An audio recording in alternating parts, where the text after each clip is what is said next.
All right. I want to thank everyone for coming tonight. This is a pretty exciting event, very cool venue, place we really haven't used before, but I think it's going to be awesome. I'm Joe Kirakoza from Jumpstart Automotive Group and a 313 Digital board member. I honestly didn't expect to be up here emceeing tonight. I think everyone's kind of sick of me emceeing these events, but our fine president, Lisa Gilpin, is traveling this week, so she sends her best, and she wishes she could have been up here, but here I am, and I think this amazing turnout is a testament to everyone that's helped make 313 Digital what it is today, and it really makes me proud to say that we've been doing this for over 5 years, and it's truly an honor to be part of this. And this group of passionate people. I can't say enough about how much effort's put into making this organization what it is. And it's amazingly all run by volunteers. So the organization is thriving, and it's great to see all the support from everybody coming out to these events. This is 313's first knowledge event of 2011, one of many that we'll have this year. And before we get into this event's details, I'm excited to tell you that in May, the exact date is TBD, but we'll be welcoming Jason Kilar, CEO of Hulu, to speak at a 313 Digital AdCraft event. And obviously Hulu is one of the most interesting companies in the digital arena, and it'll be great to hear what Jason has to say. What more info is to come on that one, but I'm really excited to tease that one here. I first want to thank our sponsors for today's event, Rocket Fuel and Centro, two really intriguing and emerging companies we're glad to be affiliated with. So thank you to both companies for making this possible tonight. And make sure, everyone, you stick around to the end. There's really great prizes that both companies will be providing. And the bar will be open after the speaking engagement till 10 o'clock. So keep that going, and make sure you get all you can. This is an exciting topic. I think we all know that the arena is complicated and complex, and I think we've got some excellent people that are going to be able to talk about this. A truly powerful panel. Huge thank you to the Knowledge Committee led by Holly Wernette from AOL. This committee's worked tirelessly. This committee's worked tirelessly to put this thing together and many future educational events. I mean, they were even able to get Jason Gole to give up his Thursday night poker game, which is a tough one. And they got Kurt Unkel, the guy who's just a quote machine. I'm sure he's going to have it's a treat. I'm sure he's going to have a press junket after this. And Kurt, let's keep it clean tonight, all right? And finally, I want to thank the foundation sponsors who make 313 Digital possible. AOL, Yahoo, Microsoft, Google, WashingtonPost.com, and Autotrader.com. They've been with us for the entirety of our organization's existence, and their support year after year is duly acknowledged here and at every event. So enough of me, let's get on to the main event. I want to introduce Shawn Riegsecker, a phenomenal moderator for this panel, and a guy who's the founder of one of the most innovative companies in digital media right now. So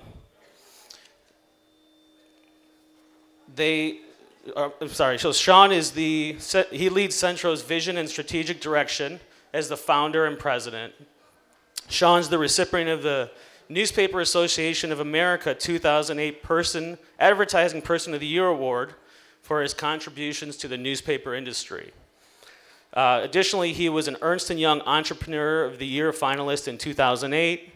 Shawn graduated from Bowling Green State University with a BS in Business Administration.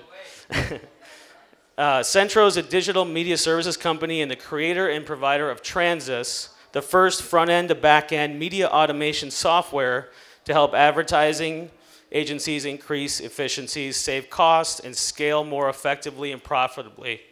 Founded in 2001 and headquartered in Chicago, With 18 offices nationwide, Centro serves over 350 agencies representing more than 1,100 advertisers. So please welcome Shawn Riegsecker, the moderator.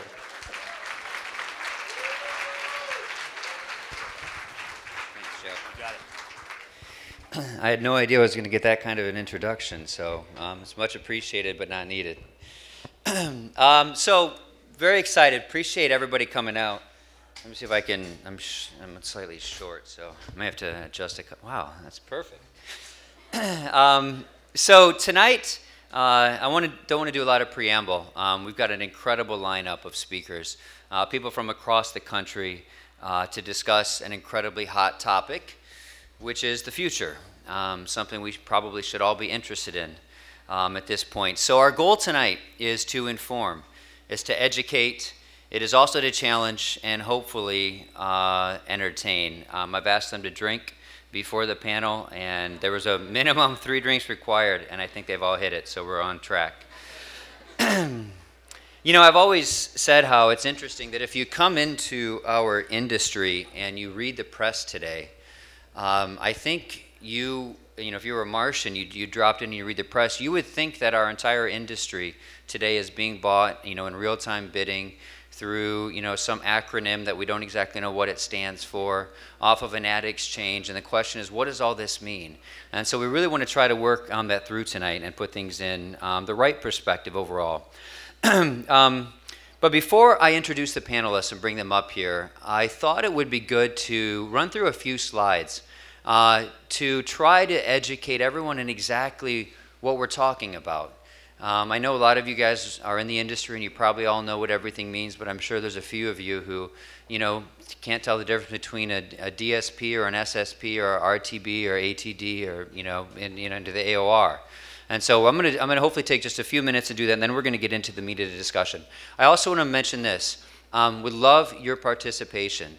So we are scheduled from 7 to 8:30. Hopefully it'll go by fast and no one falls asleep. And secondly, you have note cards at your table. So at 8 o'clock we're going to come around. And so if you have any questions, and I'll bring them up here and I'll sift through them, and you can ask whatever questions you'd like. Okay, so with that, the title is The Future of the Digital Landscape, Ad Networks, Exchanges, and DSPs. I've got a helper up top because my computer's all the way there. So Michael, hit the next slide, please. So I'm going to play a video. I don't know, I'm sure some of you have already seen this. But this was from the J.D. Power conference, and when they were asked, and these are clients, by the way, none of them are domestic, thank God. And they were asked the question on agency trading desks and what it means to them. And I have a feeling that if someone asked a lot of the folks in the room, you might get the same response. So Michael, please run the video.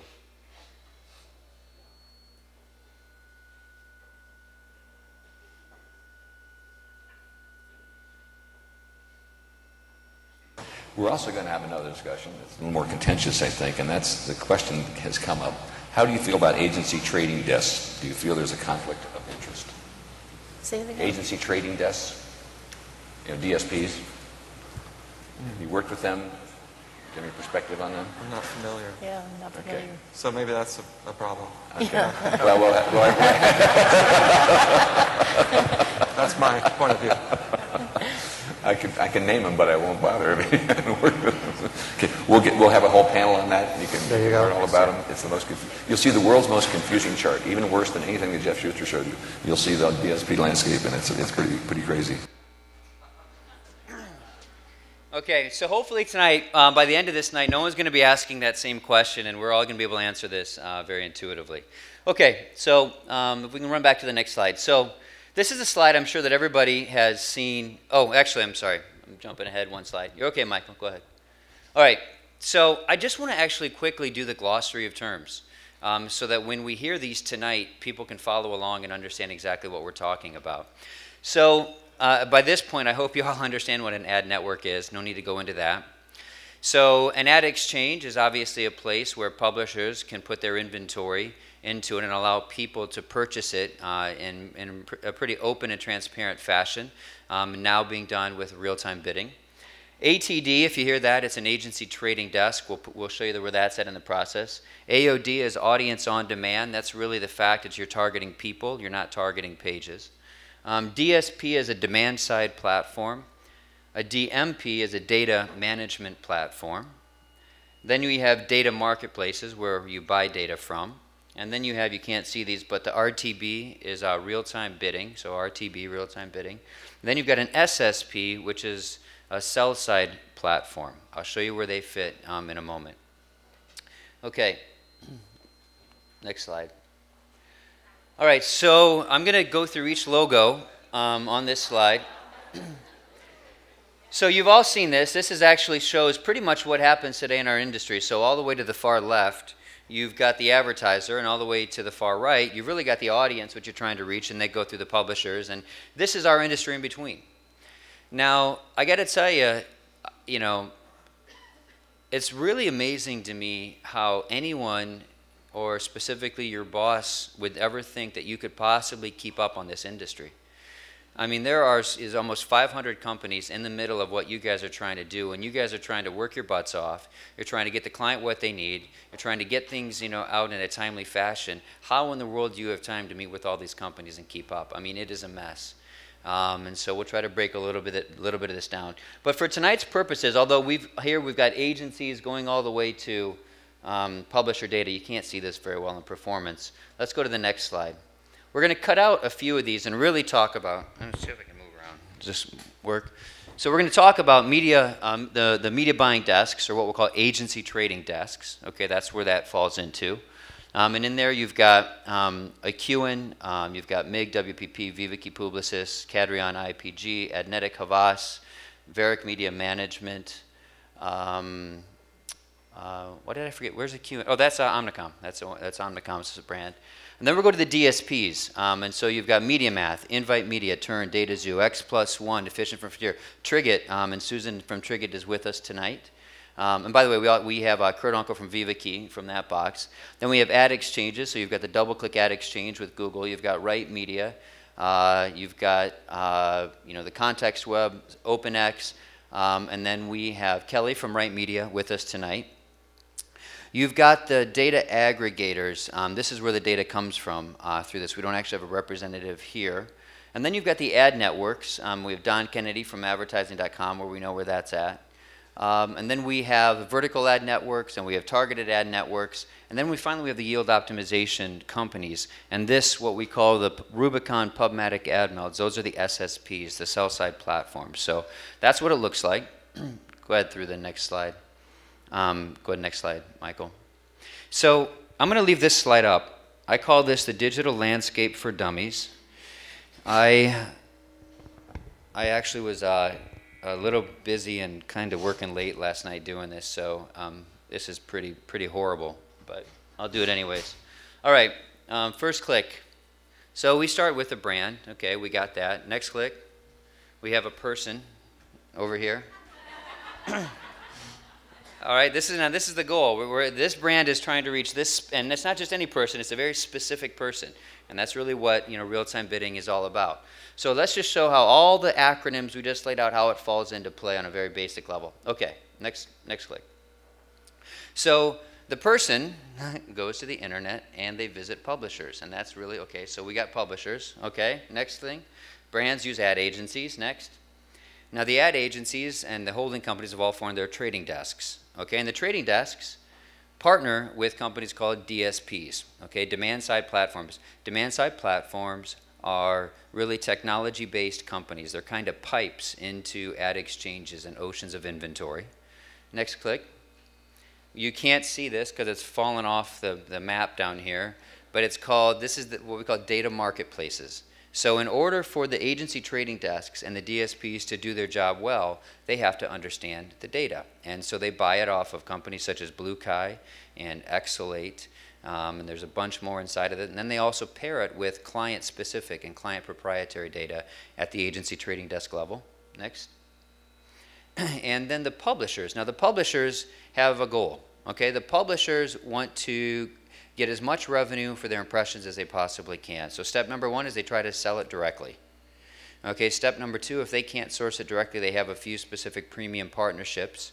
And then the third is they will take their remnant / unsold inventory and they will give it in kind of a who's going to pay me the most methodology, slightly archaic today, to one of these 4 types of companies. You can do it with an ad exchange, so that's the Right Media Exchange or the DoubleClick ad exchange. You can go to an SSP, that's you can give your inventory to Rubicon or Pubmatic or AdMeld, and they'll try to optimize it for you. You can give it to a traditional ad network like advertising.com or Specific Media or Collective Media. And then you've got private exchanges, which is kind of a new thing that people are doing, which is more private pools of inventory, maybe a specific vertical. And then they will attempt to kind of negotiate them off of each other to get the highest CPM. And then the connection between both of them is real-time bidding, which is RTB. So for whatever it's worth, this is the basic way that you can look about the industry and all the acronyms. And with that, I will shut up and bring up the panelists. So come on, guys.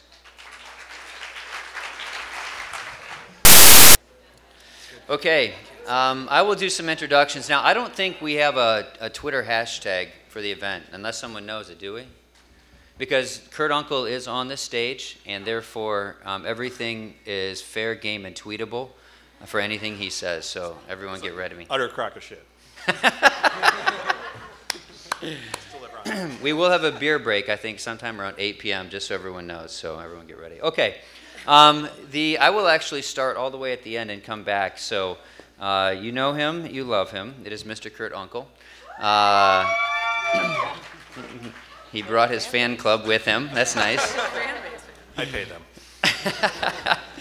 So Kurt is currently the Senior Vice President of the Audience on Demand product through Vivaki, and specifically the Vivaki Nerve Center.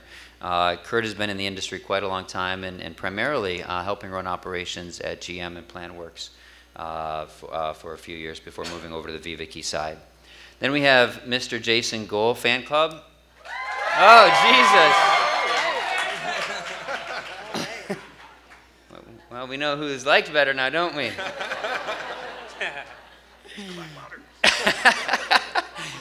So we've got Jason. Jason is the Vice President and Director of Digital Media for Universal McCann's, running all of the Chrysler brands. Jason's also been in the industry quite a long time, working at Beyond, initially coming through and then going to GM PlanWorks before coming over. And then we have Susan. I'm going to get it Coelius. Hang on, make sure I get it Coelius. Keplinger. Not that hard if you just phonetically spell it out. Susan is the co-founder and chief operating officer of Triggit, which is one of the DSPs that we spoke about. She's actually came to us from San Francisco tonight. Before she, and if I can say her brother, Zach, who's a really good friend, founded Triggit, she was also the co-founder of a nonprofit called Votes for Students, which is a nonprofit that sought to empower student participation in the political process. So glad she could make it. And then to her left, we have Kelly Metz. And Kelly's actually coming from Santa Monica. I'm sure with the 14-degree weather, you'd probably rather be there. I love the Rock City. Love it. She is the Senior Director of Business Development for Right Media, which is, in my opinion, really the first ad exchange that kicked off a lot of this wave. And before that, she worked at Oracle, AboveNet Communications, in-app, and then she's been at Right Media since 2007. And last but definitely not least, to her left, we have Mr. Don Kennedy. And Don is the SVP of Sales for Advertising.com, one of the first and probably most successful, arguably, ad networks ever created. Sold to, that's right, had a nice run, I think, and they sold to AOL, I think in 2004, if I'm right, something right around there. And he's actually been there for quite a long time, so we've seen him through many different machinations. So welcome, guys. I appreciate you guys coming out.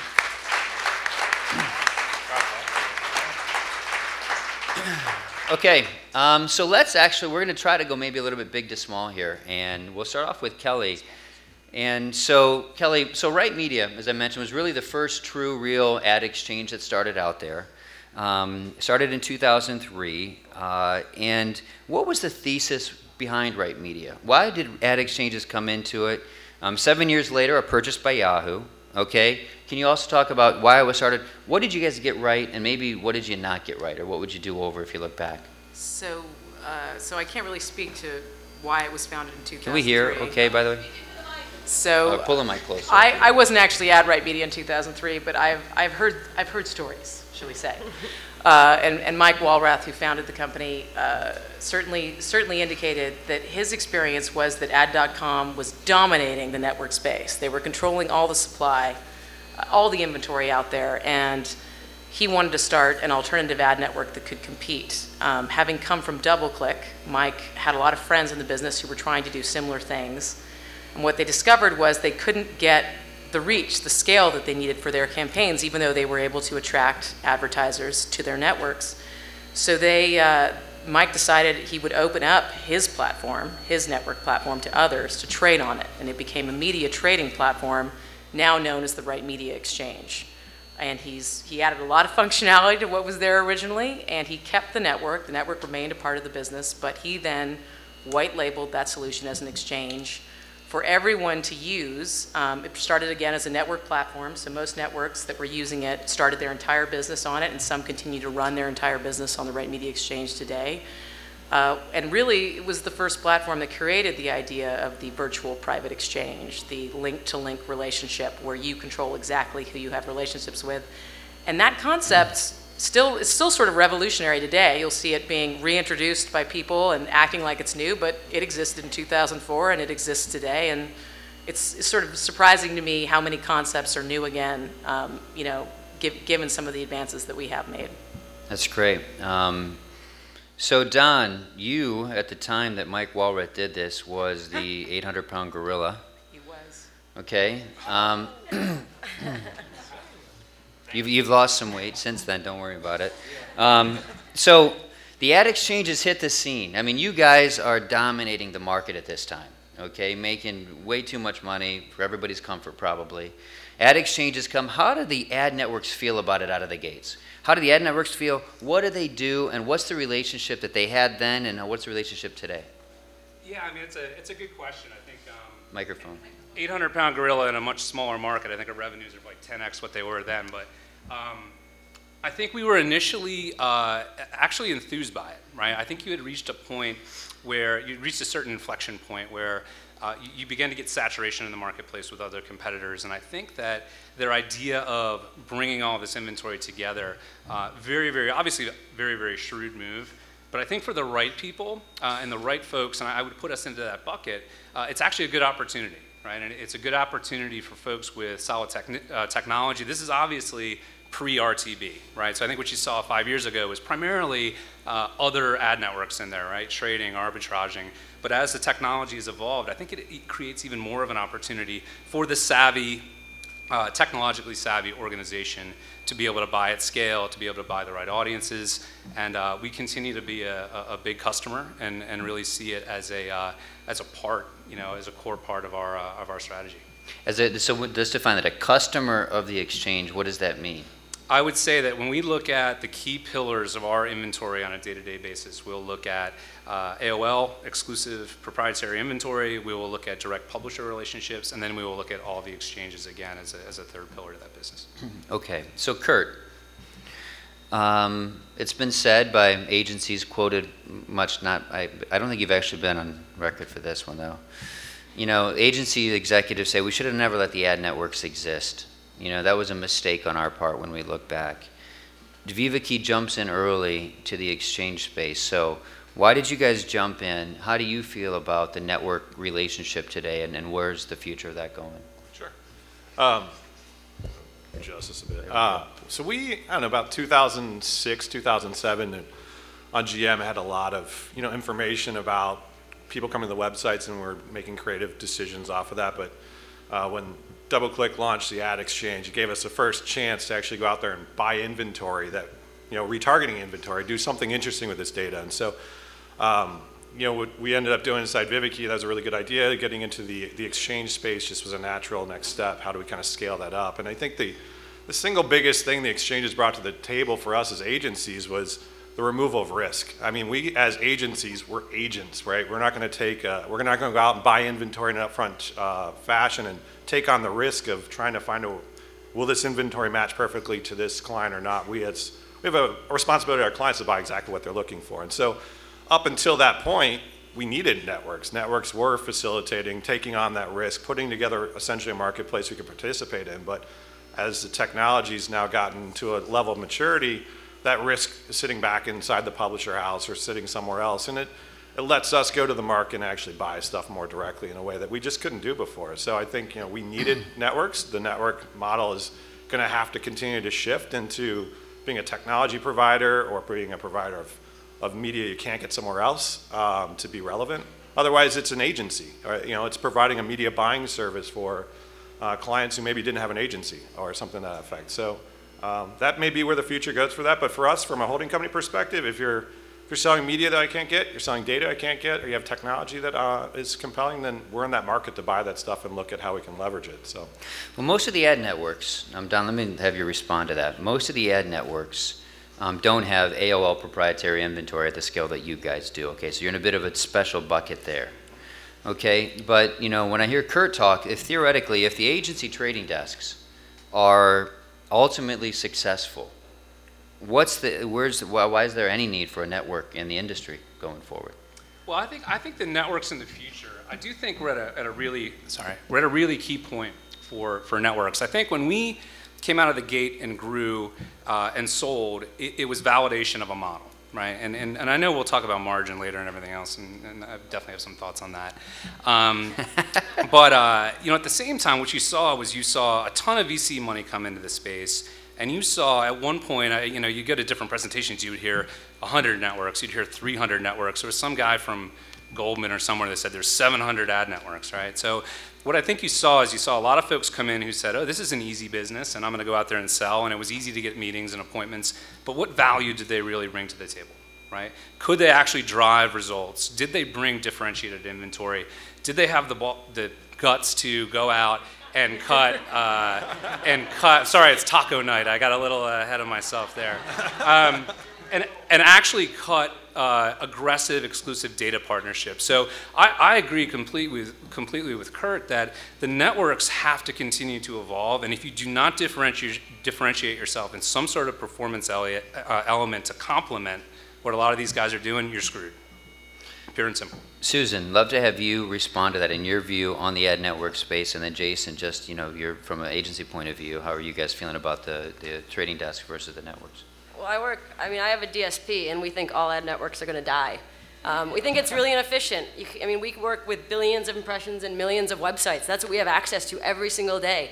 We can find audiences, and ad networks are limited, and they're inherently limited, and they're inherently inefficient in that limit. They can't. They're limited to these exclusive partnerships. You would say that ad networks can't find audiences. That's what you're saying?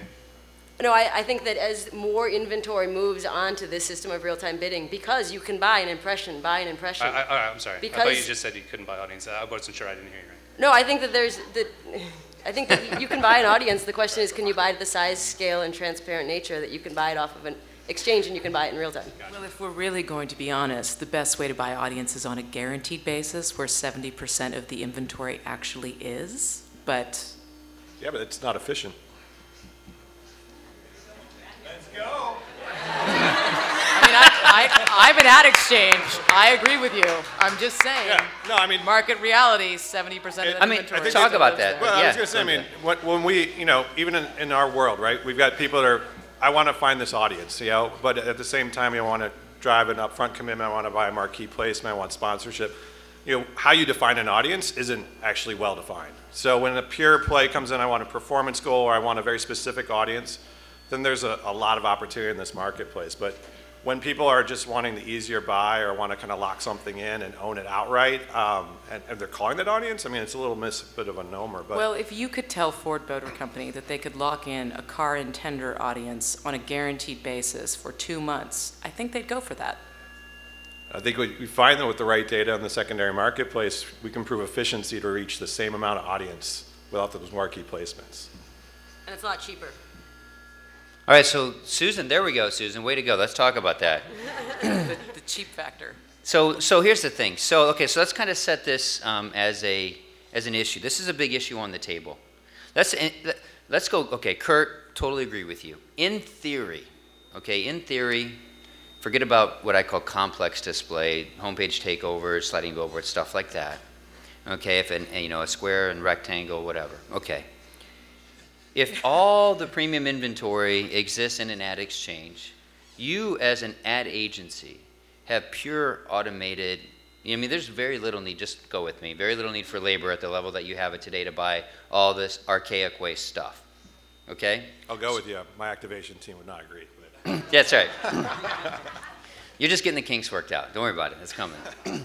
So here's what we have. So we've got pure automation at this point. But in order for that to happen, the premium publishers, which is really what your brands want, have got to take their inventory and move it into the ad exchange, which isn't there today. It's a significant block at this point, okay? So, and the reason is because they don't want it, they felt they made a mistake with networks. They felt like the networks, sorry, no offense, Don, you're very successful, but they felt like, like the networks cheapened their inventory a little bit, and they should have controlled, they probably couldn't have. But let's go into the CPM issue. Susan, you can buy it cheaper. You know what that sounds like to the publishers in the room? But I think just put your guns down, but that's how people feel. But I think you're right. Like, it seems as if there's a lot of it that is cheaper, but you also have to remember that it's tremendously more efficient. So when you have efficiencies on every front, you're going to cover more of your inventory. So a lot of that remnant inventory no longer goes for 15 cents. It's up at those much higher CPMs. And as more inventory and more advertisers come into the system, you do find a market equilibrium. And we're seeing CPMs. We could used to, 2 years ago, we could buy traffic for 15-cent CPMs. And now you can't get anything less than $2 or $3. So it's still much cheaper than buying the homepage of Yahoo, but it's more efficient. And because you can cover more and more scale, I think it really equals out and levels out. But you still have to address the brand issues that you brought up, which is advertisers want big ticket items like sponsorships, et cetera, and they want to know that their brand is located in a very specific place and not competitor and not next to contentious content and not next to things they don't want to be associated with. That's very hard to do, actually, and this is speaking as an ad exchange, without significantly limiting your inventory sources. And ad networks feel this. They use our platform to try to find more inventory, find more scale for buys as they see fit. And I will tell you, I've been in this industry for 4 years on the exchange, and I've seen DSPs come, I've seen DSPs go. I've seen networks come, I've seen networks go.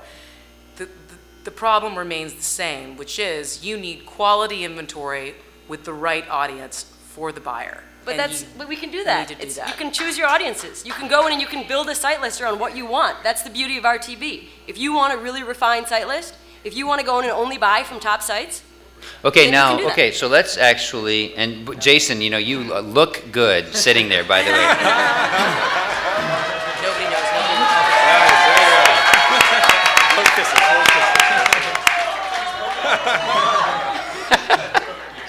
So, by the way, feel free to jump in anytime. But so let's talk about this. Yeah, now you're on the hot seat. He is actually at his poker game right now, literally. All right, here's the problem, Susan. We get it. Huge amounts of audience. You can do your blacklist. You can do your whitelist. You can do whatever you want. But there's a big issue. First of all, you can't get guaranteed inventory. I could ESPN.com could show up inside of Right Media, and I could say I want to buy it on that site, but you're not getting that inventory unless they're putting something out there that time you need it. Okay, so Jason, guaranteed inventory versus real-time bidding in an open market. What's the movement going on? What are the brands saying about it?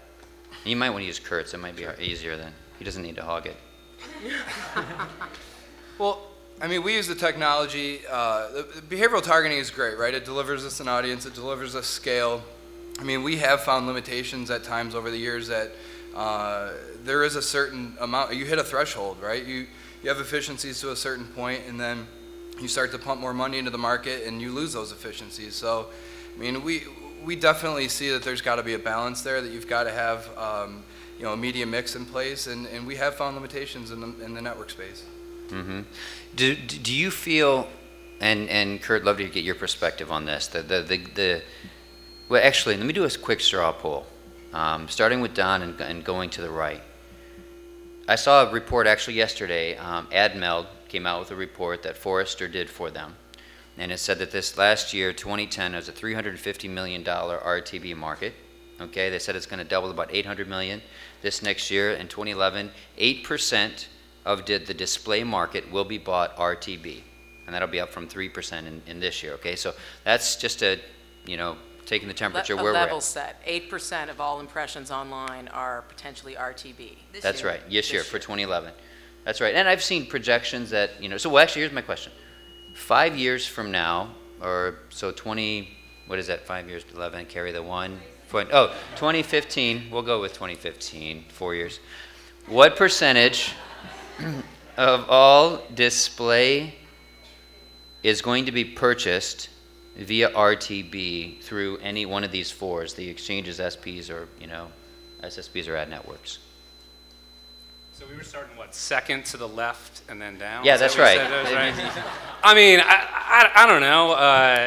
I think, I mean, it's so much of that is about impression growth as well, right? I mean, premium publishers are not going to RTB enable a lot of their inventory, right? There's going to be a subset of inventory that, of course, they are. So it's going to continue to grow. Is it going to double every year for 5 years? I mean, we'd be getting up to pretty much 140% at that point or whatever, yeah. Which probably won't happen. But I don't know. I mean, it's definitely going to increase. I mean, you're going to reach a threshold, though, at what point that... So we need a number, We're going in a direction... We need a number. 30%. 30%. Okay. 5 years? Yeah. Well, right. 4. 4 years? 4 years. All right. 30%. So I didn't carry the 1. Does everyone in this room agree that today 70% of display impressions are purchased on a guaranteed basis? Yes. Is everyone going to agree with that? So that means that he's basically saying non-guaranteed, all non-guaranteed goes to a real-time bidding basis. That's the premise. Oh, no. I'm saying of non-reserved impressions. So from my perspective as an exchange, we grow every year. And that's organic growth. It's not necessarily because we've signed a bunch of new clients, although in many cases we have, but it is pretty consistent organic growth on the non-guaranteed basis. And every impression on the Right Media Exchange is real-time bidded. It's just all hosted by us. We don't broadcast anything because we think that's actually safer for everyone involved. I think the real-time bidding has a lot of things to solve. So I'm actually going to suggest that 30% may be a bit high. I'm gonna drop it down 5% and say 25% until we resolve the malware, spyware, creative tester issues that come into play with RTB for the publishers, because you've got to solve that before publishers get on board. Right now, it's wide open, and any sort of bad, malicious thing can be served there. And I wouldn't, as a publisher, want to do business on a real-time bidding basis purely to protect my users. And just make sure I'm clear also, I'm not talking about impressions, I'm going to talk about spend, okay, just so I clear that up. And so you're saying, you know, we're moving from 8% of the spend today to somewhere around 25% in 4 or 5 years. Yeah. I think all of the network spend today, or the non-guaranteed spend, eventually becomes real-time bidding. I think it becomes a real-time bidding environment, but so many things need to happen from a technology, infrastructure, and safety perspective. I mean, it's not safe out there even in a fully hosted environment, and now you're going to introduce an impression in the wild. I mean, it's a lot to consider. So, you know, our industry needs to work through it. That's great. So I think there's really the core thing that we haven't really mentioned about kind of RTB is you can really measure the exact ROI. You know, you can go down to I spent $1, I made $2. I mean, that's really pretty exciting, and it's really probably the core thing that's just starting to emerge. You know, real-time bidding, everyone's like, it's been here for 3 or 4 years. No, it's been here for about a year. 1 year ago, we debugged Google's platform. So I know that there couldn't have been that many companies ahead of us because we were writing the docs for Google. So in 1 year, we've taken over 8% of the market, or this next year we were actually doing real-time bidding with ad.com a year before that. Just thought I'd share. When are you going to debug Right Media? Still don't open up Right Media for bidding. Kidding, that was a joke. So my only point is that this is a space that's growing very quickly. It's showing tremendous ROI for our clients and our customers. Google has already said that they think in 5 years, 50% of the spend will be done versus RTB. Obviously, Triggit would love to see 100% of the spend done via RTB, but I think that the commitment that these big companies, Google being at that forefront, are making really suggest kind of the power of RTB and the fact that a lot more inventory is headed there than I think a lot of people want to admit. So, you know, I'll play it safe and go with the Google 50% number, but it's going to be a lot of numbers and it's going to happen really fast. Jason. Yeah, I mean, I think if we're talking about spend levels and percentages, and we're talking about, I mean, obviously we're here in Detroit, so through the lens of sort of automotive, and more and more of the automotive budget is going online, obviously, because we do see a very clear ROI across the board. So, you know, I mean, but like I said, I mean, because we're talking about automotive and we're talking about intenders at any given time, I mean, it will top out at a certain point. So I wouldn't put the number much higher than yet. I mean, maybe 20%, 25%, somewhere in that range. Great. Kurt? I think there's kind of two things to think about here. One's just how many impressions could be RTB enabled, and then there's actually how many are bought and sold through RTB, right? So a lot of this has something to do with the operational infrastructure publishers are subscribing to and buying to. And in that case, I mean, by 2015, if we're not at like 80 to 90% of the impressions are potentially RTB, we probably technically haven't moved forward on any front. How much is actually being bought and sold through a secondary market? I mean, today for us, and just like honestly, in Vivaki, it's probably close to 80-20 is like direct versus indirect channels. And in the indirect channel, that could be networks, exchanges, secondary market. I mean, to see that probably getting any past 40 in the next 4 years is probably a little bit ambitious, just by virtue of what people are accustomed to on sponsorships and marquee placements. So it's a very real thing that people our advertisers are wanting. And as we educate, we'll see people like getting the right metrics in place. Maybe that goes a little bit faster, but based on where it's the trajectory, I'd say 40%. Okay, so Kurt, let's stick with you. And this is for the folks in the audience. Theoretically, everything else has been about us. What does that even mean? So theoretically, you could look at labor as some form of a zero-sum game. Okay, the more successful your team is, the less need for traditional planners. Okay, so how, if you are sitting down and having a lunch with someone in the room who's worried about their future, what's the advice you give? And to the extent, Jason, I'd love also for you to talk about that transition of going from a very traditional into more of enhancing change in RTB. What is that doing internally to an ad agency? So, Kurt, just what's the advice you give, for folks in the room? Yeah, I think it's something I actually would have given even before this space. Like strategy and analytics is where people should be focusing on. This is getting more into advertising. Traditionally has been execution. I mean, strategy is a simple thing, but going out and buying media wasn't too simple. So a lot of resources are put against buying media, and you can still look at even some of the older mediums, they still take a lot of people to get something done. And digital, it's even more ridiculous because of the amount of complexity and stuff. So as we kind of figure the technology out and go down this space, we need people who are thinking about what is all this information is throwing off mean, what's the right way to go forward, what's the right things to engage with. Obviously with 500 companies starting up, like knowing how to navigate all that, what's real, what's not real, and what's important, not important, that's the key stuff. Yeah, I'd agree with that. I mean, I think that the analysts are going to play a bigger and bigger role throughout this whole thing. I mean, you can have all the data in the world, but if you don't have people looking at it and using it and making sense of it, it doesn't do you any good. I mean, there's definitely a science to putting a media plan together. I mean, I think the technology is great and that helps us to an extent, but we use that to balance out the other things we're doing. So, I mean, I think the analytics side of it is going to really drive a lot of what we do. Today, is there an embracing feeling inside ad agencies, or is it more, the fear of the unknown? What's really taking place? No, I think by and large, I think people, they understand it delivers efficiency, it delivers scale. So I think across the board, it's accepted and embraced. Great.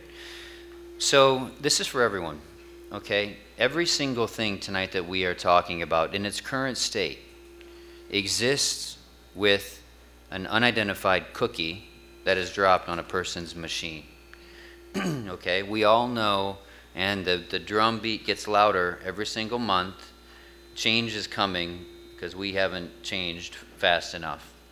What happens if the government comes in? Well, actually, let me say this. There's the government piece of it, but IE9 and Firefox are both going to come where they're going to be right in the toolbar. You literally can stop all cookies and being tracked. It'll be like a do not track button in your browser. So whoever wants to jump into that, I mean, what could that do to everything? I'll jump in. So the idea that you're going to block cookies in your browser. Is anyone here an online banking customer? Does anyone shop online? Does anyone do any of that? In order for them to recognize who you are, they drop a cookie. But I want to make a distinction. First-party cookies versus third-party cookies. And that's the key. Yeah. That's so an I'm sorry. important distinction, right? So by the way, just so everyone knows that doesn't go over. First party is if I go to the Bank of America, they drop a cookie so they recognize me. If I go to Chicago Tribune, they drop a cookie, and that's a first party. But if I go to Chicago Tribune and someone else drops so a if you double go click to drops Chicago, a cookie, that's if a you problem. go to Chicago Tribune, and we can all see the pixel fires in our browser, we know how many cookies can be dropped on us at one time. You're going to be alarmed. There are a lot of people dropping cookies on you that you have no explicit relationship with, and I think that's actually bad for the industry. I don't want to hear in my meetings anymore that somebody's going to drop a pixel or drop a cookie. That's not a good solution for our industry. We've got to become more efficient and find ways around relying on cookies and pixels, particularly third, fourth, fifth party cookies. There are many technology platforms out there that you know and love, maybe not represented on this panel, that rely on third and fourth party cookies to manage something as simple as frequency in a campaign. They're absolutely dependent on those cookies. So I see a lot of businesses blowing up over this, actually. I mean, it could be really, really, talk about crossing the chasm, it could be a sea change in terms of how companies operate in our industry. And it's really threatening to the Blue Kais of the world, to any DSPs dropping pixels, and we need to address it. I think it goes beyond just that. Internationally, right? International cookies that you see and use all across the internet aren't particularly useful to a lot of advertisers. So what ends up happening is that those users have to buy their media. They have to pay for video. They have to pay for a lot of things that we as consumers in this country enjoy for free. And so from my perspective, put the do not track button on the browser and make it just first, say no second party cookies and see how your experience changes without advertising. And I think that a lot of us enjoy the free nature of the internet that's enabled by advertising. And I think that you're going to find a lot of consumers are going to be like, sure, show me the ad if I get this for free. Show me the ad if I, and with that ad comes that tracking. So I mean, I think enable the consumers, give them that ability, and it's going to be like the do not call list. I just don't think it's going to, I don't think that many consumers are going to enjoy their experience on the internet if they have to buy all their media, if they have to buy everything. Yeah, I think if anything, it'll create a level of innovation. I mean, that's what the internet does, and anytime you put regulations in place, I mean, Facebook's sitting on a bunch of people's information. What if I could sell my information as a consumer or get paid for the usage of it? I mean, these are the types of things that'll come into play. So if the government shuts it down, there's enough demand. Something interesting is going to develop out of that. So I think in the interim, it's important that we're participating in a lot of the compliance type of industry stuff, and we're, being on the forefront of trying to regulate ourselves so we can not get into a problematic area, because most of those things have consumers' best intentions in it, and advertisers should have that as well. But actually, if regulation comes up, I would be shocked if something interesting didn't happen as a result of it. I guess the question I would have, though, and I agree with everything, I mean, self-regulation is the way that we need to be operating. I guess the question philosophically is, I know some representatives have really taken this stance on the pulpit about privacy and everything else, but will the government take billions of dollars out of the U.S. economy as well, I think is something that at least folks I've talked to is when it comes down to it, will the economic piece of it, sort of overreach the philosophical nature? I mean, that's the question. But here's the thing. I've seen, when Randy, before he left the IAB, that argument falls on incredibly deaf ears. Billions of dollars aren't coming out. We're not losing thousands of jobs if, cookies aren't allowed to be placed in our computers. The money will still Taco night will be smaller. They will. In the digital ad industry, at 313 Digital, but AdCraft will be having huge tacos because more magazines will be making money.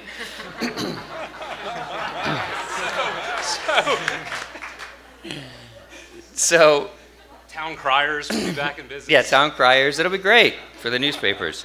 But here's the, so I hear it. I don't believe it. The money's still going to be spent. They'll just buy guaranteed inventory.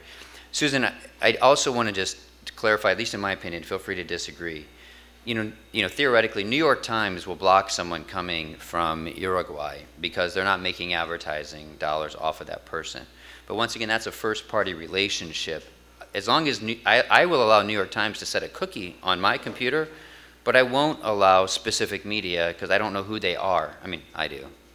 I mean, I would, but you see what I mean? I think that's the difference. But I right? think it'll just change the way that people interact with the internet across the board. And I think that they won't like the change. Because if people aren't doing advertising and they're not able to kind of, enable publishers to make the most money possible off of advertising, suddenly, like, who's paying the bills? Yeah, but that, to Shawn's point, there's a big gap between what you're saying and what he's saying, right? And that's what we've got to deal with. We've got to deal with that gray area of, it's not a first-party relationship. How are we going to handle second, third, fourth-party relationships?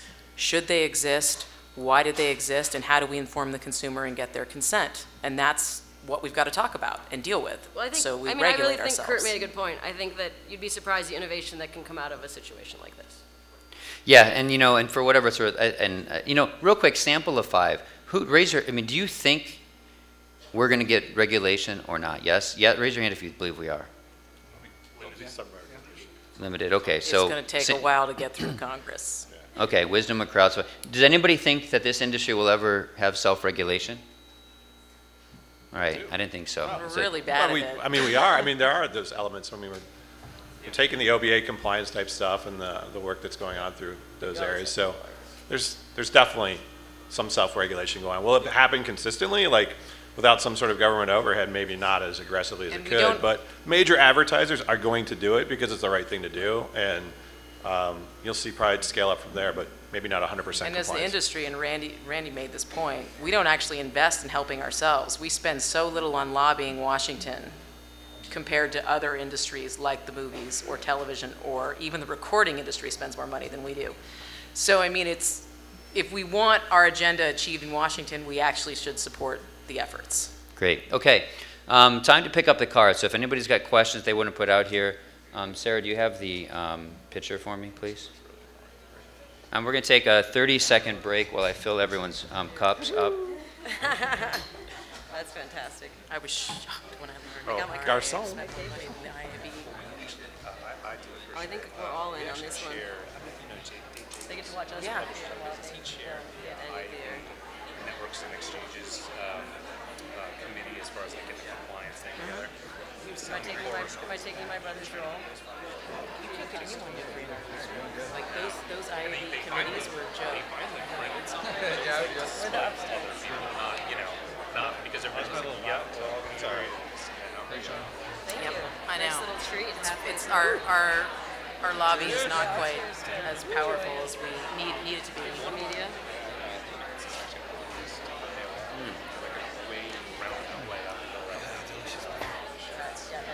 Well, yeah,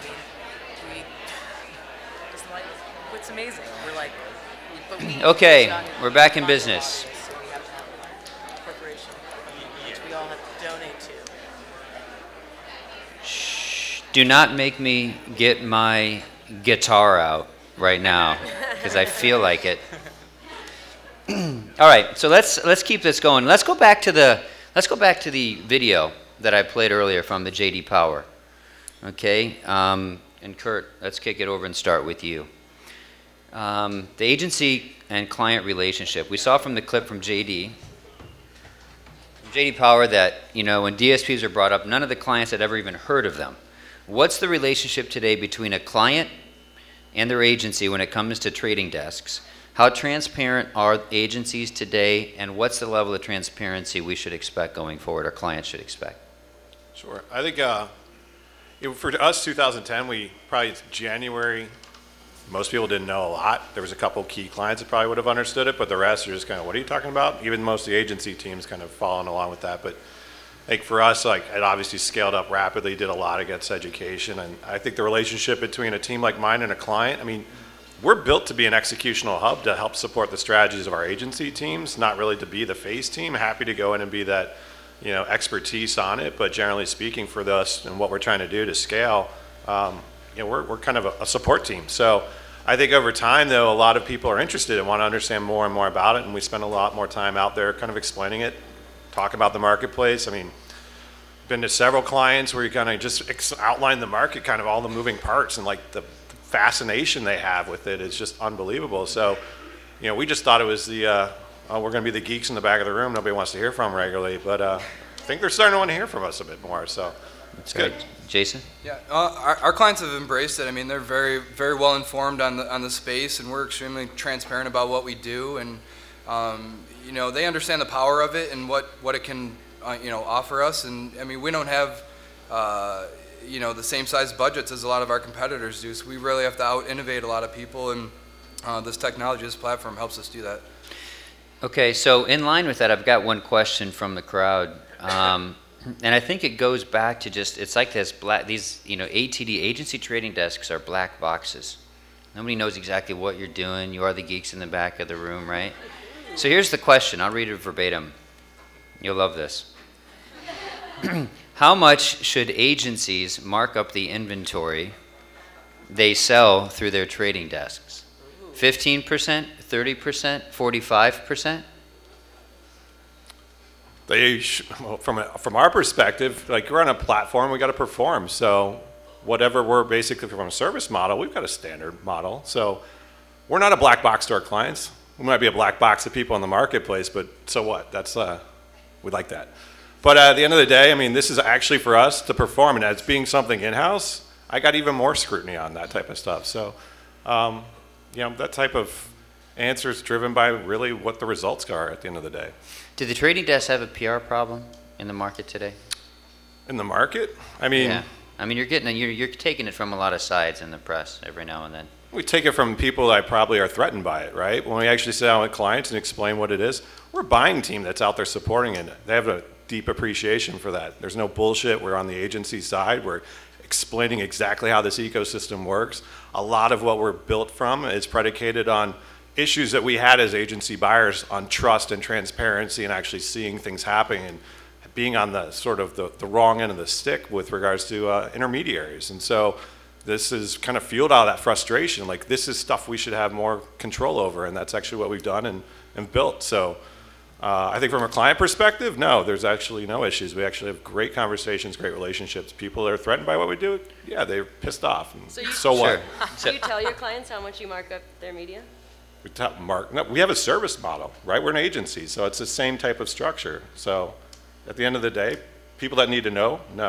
The rest of the marketplace doesn't have to know. So Jason, what specifically number do you mark up inventory? That's what the question is. I honestly, I have no opinion on it. You know, I mean, should be a politician. Let's face it, nobody works for free. You know, I mean, at the end of the day, I'm going to make the best investment with my clients' money that I possibly can. We want to deliver the best possible results for the investment, and your margins are your own business. Don, Kelly, actually, I'd like to put it out to the market, right? The guys sitting on here, like, as resellers, yeah. And you're asked how much you mark it up. How do you answer questions like that? Well, I don't actually resell. I'm just a technology provider. We have direct contracts with all of our clients. Yeah. It ranges from 10 to 20%. They see the media cost and they see the Triggit fee, and it's negotiated according to how much inventory they buy through us. But it's completely 100% transparent. Right. Okay. Before Don, you answer this. Hey, Don's got to answer, right? Don, he totally has to answer. You were gonna let him off the hook.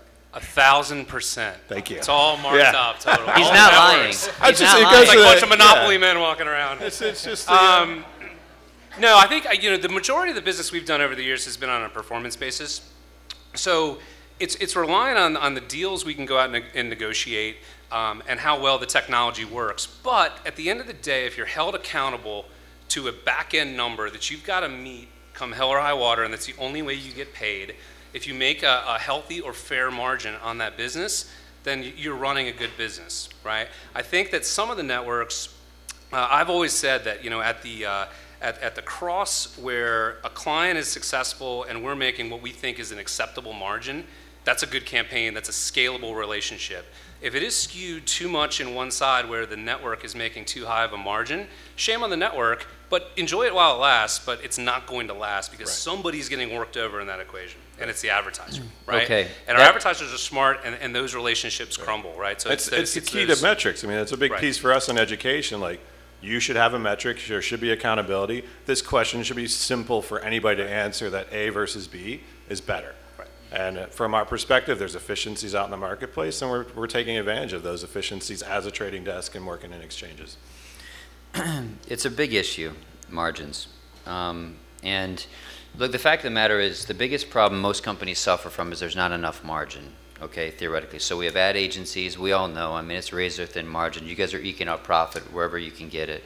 And, you know, the procurement, you know, consulting firms are trying to crush you guys even harder than they have in the past.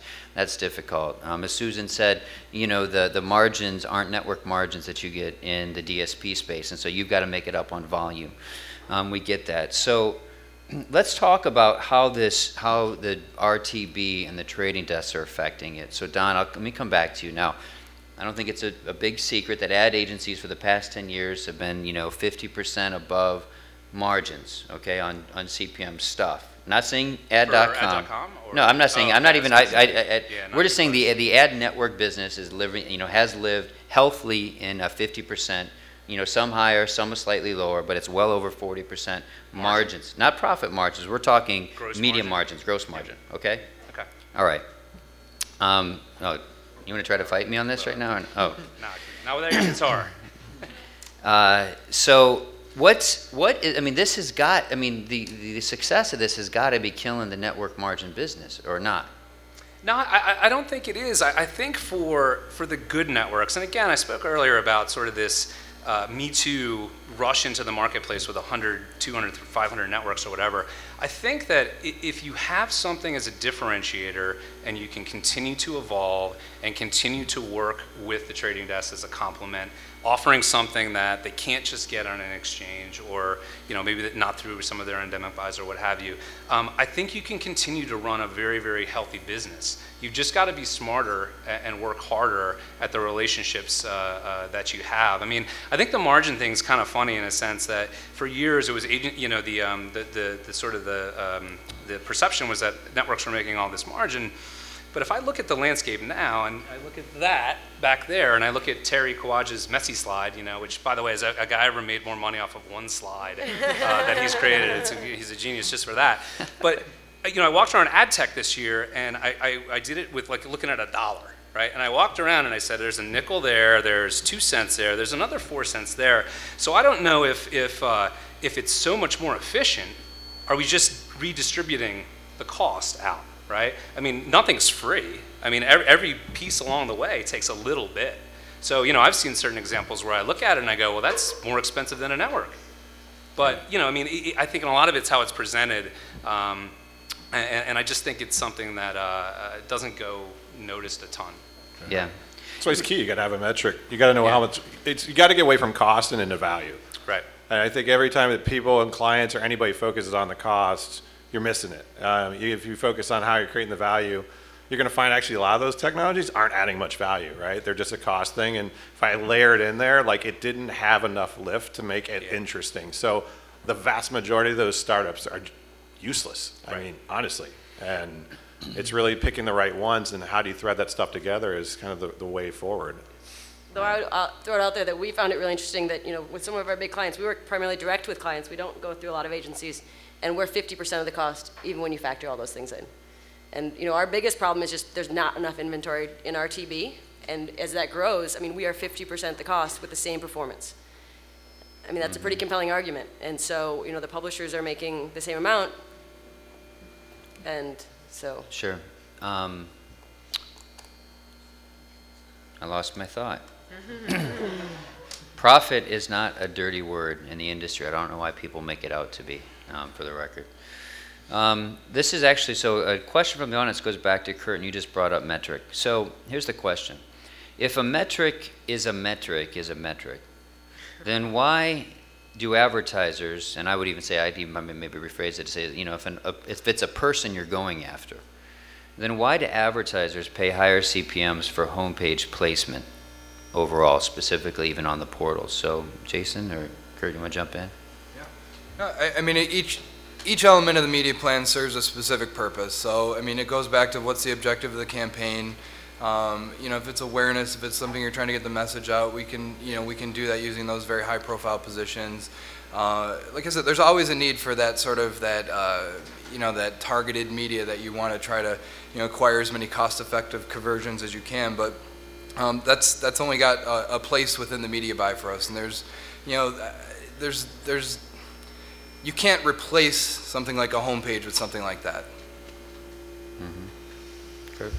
I was going to say, I mean, yeah. If it Whoa, yeah, good job. I mean, if it performs, like at the end of the day, that works for those people, and that's well and fine. I think you get into a little bit of an attribution game.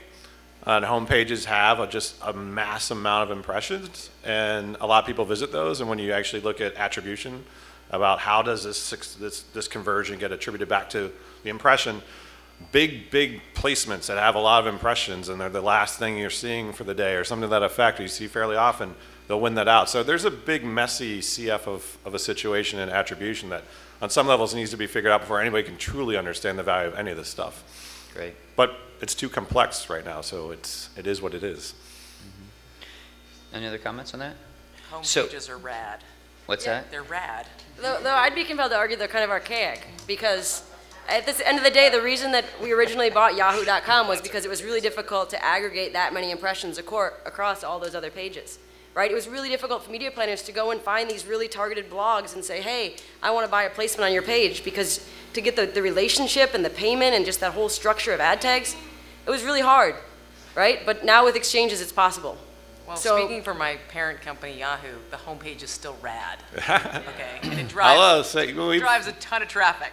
We get a My Yahoo homepage from our world through Right Media. Works fantastic, so no complaints. I should almost end it right there, shouldn't I? But I'm not. No. All right, so here's a question. This is actually for the group, and I'm glad someone wrote this. And Don, I'm gonna maybe start with you. It's really relates to brand protection, okay? But it says, how does ad verifications happen with DSPs and ad agencies? So I mean, the question is really, when you go into this, how do you protect yourself? And how, so there's double verify, and the sub question was, does double verify work? But I don't want to call them specifically out, but these verifications, a lot of them now, ad safes out there. What's the take on this? What do you do?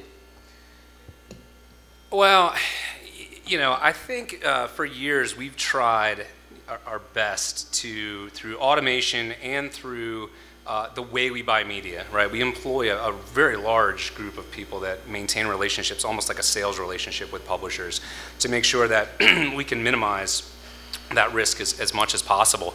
I think, excuse me, Double Verify, I have a few friends there, so I can say this, but brilliant business model that is created out of fear, right? I mean, think about it. Like, you guys you don't know where you're showing, and we've got this great service, and by the way, the network's gonna pay for it. Well, I mean, it's a no-brainer, right? I mean, of course, who isn't gonna buy that? So I think that what we've been faced with is sort of large advertisers that have said, okay, we're gonna do this with or without you, right? And we've said, okay, well look, we've invested X million dollars in content quality, technology, and everything else, and here's like the 50 different checks and everything else. But at a certain point, if they're gonna do it, they're gonna do it, and then we've got to then back into the economics and make sense of it to make sure that it works, for us, so we can still deliver the result and make some money. I won't say that it's overblown, but I think that publishers, and I'll let you talk to the exchange aspect, because it is a little bit more of the wild, wild west in that area. But I think that the networks just need to make sure, either spend money to develop that stuff and don't let it happen, or you're just going to have to pay for what the advertisers want. Right? It's a tough spot to be in, actually. So, on an exchange, and not all exchanges are the same. In fact, some exchanges die, like AdECN, which was recently killed. But Right Media is an exchange that is basically about creating virtual private exchanges. So our feeling is, when you link with someone, you should know who you're linking with. You should understand who your inventory partner is and what you're getting into when you engage in that relationship. And you have the ability to stop or cease that relationship in real time. You can turn it off anytime you want. So that's what's at stake when you're buying or selling on the Right Media exchange. To the extent that the brand verification companies are offering any true value, they get a lot of false positives. They cause a lot of fear, uncertainty, and doubt in the industry. I don't think it's necessarily good for us as a whole. They're doing some cool stuff. I mean, not Double Verify, but AdSafe and AdExpose are doing really interesting creative stuff. I love her. That you may want to look at from a creative engagement perspective, but you know, if you trust the partners you're buying from, why are you paying extra to verify they're doing what they tell you they're going to do and legally contracted to do? That's my position. And I would say the last thing on that, though, is if you're a client and you're working with a network, whether it's us or whoever, ask that network rep if they buy from other networks.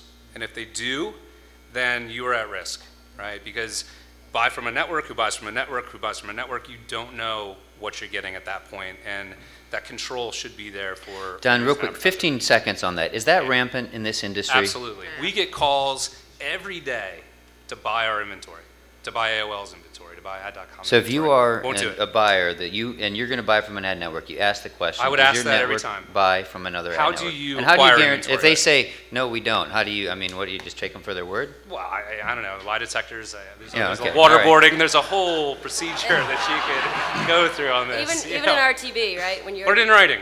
Even in RTB, you can be buying from a network, and that's how it's presented. And so you have to be very careful. But you can be transparent so you can see. But I mean, it is possible, right? There'll just be this elusive network.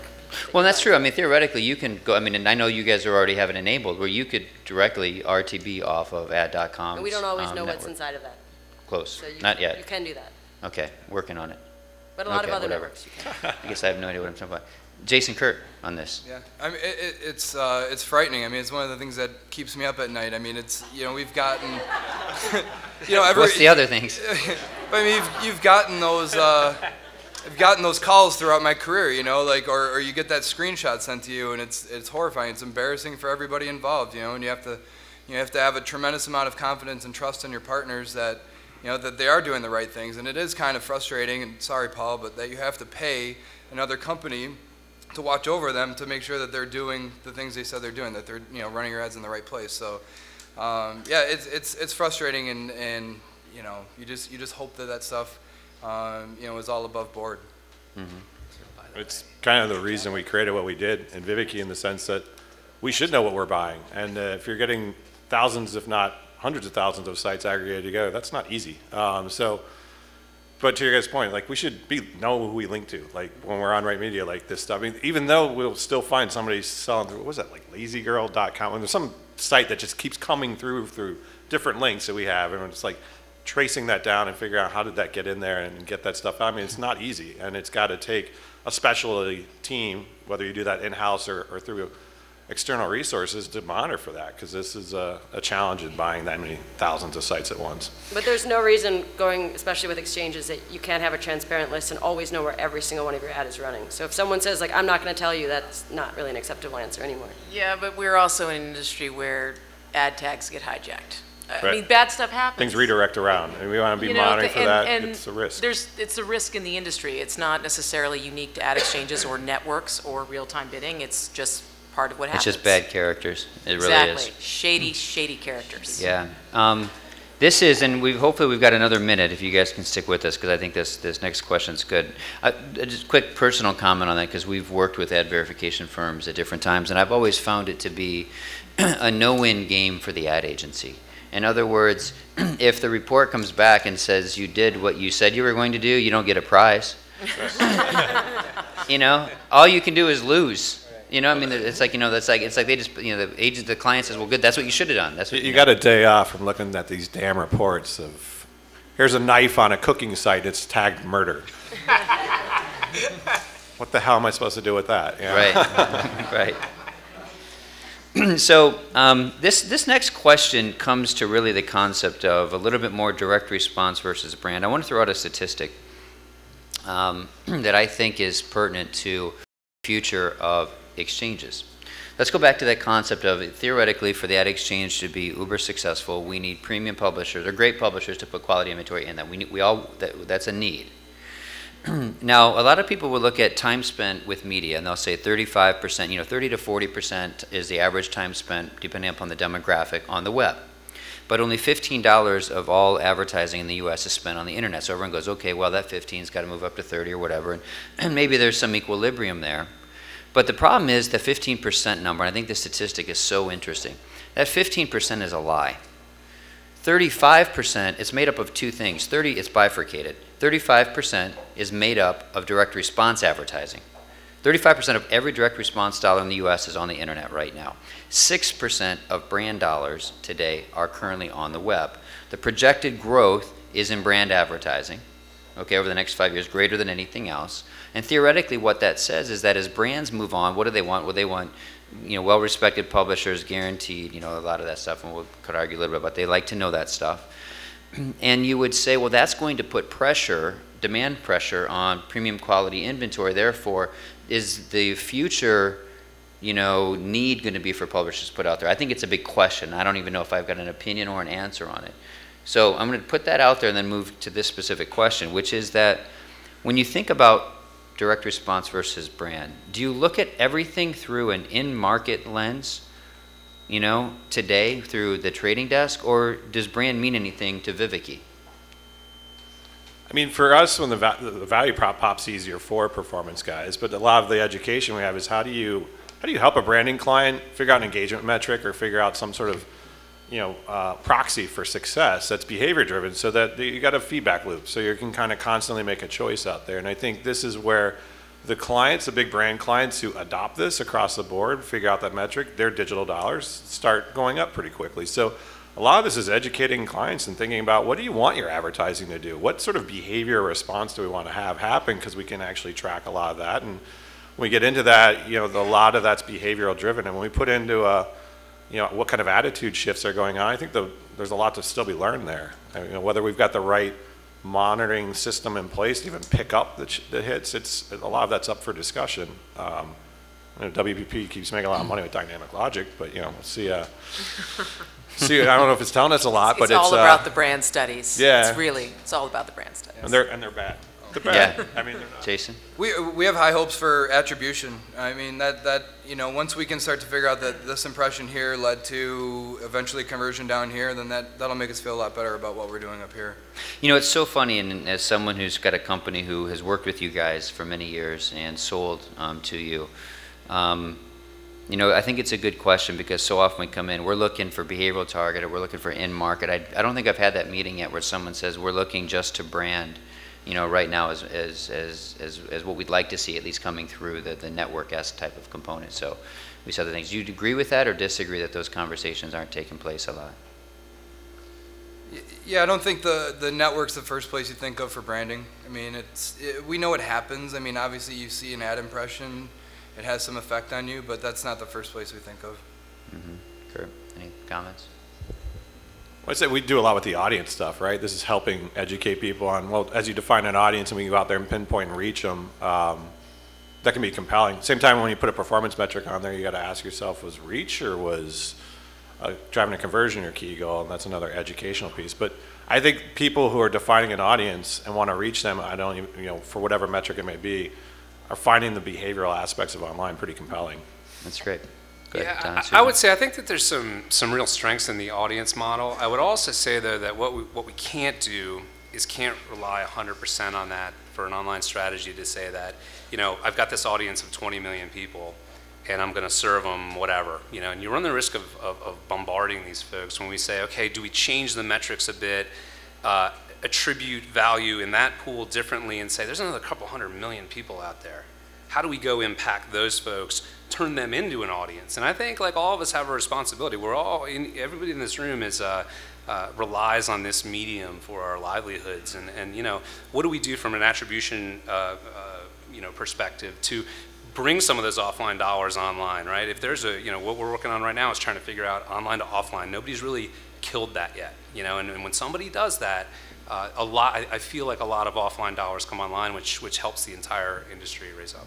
But I think it also, you know, harks back to kind of, you know, what is the one thing that is kind of new, and that's, you know, data and analytics. You know, we mentioned if you're a young media planner, what can you get really good at? It's like get really good at analysis and analytics, because all of a sudden, especially, you know, the offline to online is going to happen. Those links are starting to happen. Those relationships are starting to happen. It takes a fair amount of time, but now we have all this data, and the thing is brand advertising becomes a little bit different, because it's saying, well, what is the attribution? What should we be looking for? What should we be optimizing against? And I think that the real promise of this whole conversation is all of a sudden we can use data to make really informed buying decisions, and then use analysis and kind of that analytics to figure out why does it matter. And it kind of just changes the landscape. So, Susan, thank you. I think that's a really great way to wrap. Let me just say one thing. I really want to thank everybody for coming here tonight. I know that they weren't even always easy questions. This wasn't supposed to be a softball thing, and everybody, you guys did a fantastic job. I learned a lot, so I really appreciate it, and let's have a lot of fun drinking. We got the bar open till 10.